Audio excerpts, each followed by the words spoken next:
നമ്മുടെ അമ്മമാർക്ക് അടുക്കളയിൽ കയറ്റാൻ ഒരുപാട് പേടിയുള്ള ഒന്നാണ് അജിനോമോട്ടോ അഥവാ MSG. ഇത് കഴിച്ചാൽ ബ്രെയിനിനെ ബാധിക്കും, പാരാലിസിസ് വരുമെന്ന് വരെ നമ്മൾ കേട്ടിട്ടുണ്ട്. പക്ഷേ ഇതിന്റെ സത്യം എന്താണെന്ന് അറിയാമോ? മധുരം, പുളി, ഉപ്പ്, കയ്പ് എന്നിവയൊന്നും അല്ലാതെ അഞ്ചാമതൊരു രുചി നമ്മുടെ നാവിന് തിരിച്ചറിയാമെന്നുള്ളത് 1908 ഒരു ജപ്പാനീസ് കെമിസ്റ്റ് കണ്ടുപിടിച്ചു. അദ്ദേഹം ഇതിന് ഉമാമി എന്ന് പേര് നൽകി. ഇതുണ്ടാക്കാൻ അദ്ദേഹം ഒരു ക്രിസ്റ്റൽ വേർഷൻ പാറ്റന്റ് എടുത്തു.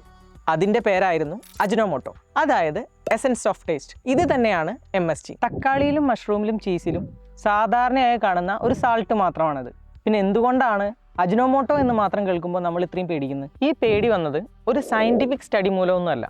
1968 ഒരു മെഡിക്കൽ ജേണലിൽ വന്ന വെറും ഒരു ലെറ്റർ കാരണമാണ്. ഒരാൾക്ക് അയാളുടെ ബോഡിയിൽ തരിപ്പ് ഫീൽ ചെയ്തപ്പോൾ മറ്റ് സിംറ്റംസിന്റെ കൂടെ അത് MSG കൊണ്ടുകൂടിയാണ് എന്ന് അയാൾ വെറുതെ ഒന്ന് ഊഹിച്ചു. പക്ഷേ മീഡിയ MSGയെ മാത്രമാണ് കുറ്റം പറഞ്ഞത്. പിന്നീട് എലികളിൽ അൺറിയലിസ്റ്റിക് ആയി MSG ഇഞ്ചെക്ട് ചെയ്ത് നടത്തിയ തെറ്റായ സ്റ്റഡികളും ഇതിനെ സപ്പോർട്ട് ചെയ്തു. അങ്ങനെ MSG മോശമാണെന്ന വാർത്ത സ്പ്രെഡായി. സത്യം എന്താണെന്ന് വെച്ച് കഴിഞ്ഞാൽ ചരിത്രത്തിൽ തന്നെ ഏറ്റവും കൂടുതൽ സയന്റിഫിക് സ്റ്റഡി നടത്തിയതും സേഫായ ഒരു അഡിക്റ്റീവുമാണ് MSG.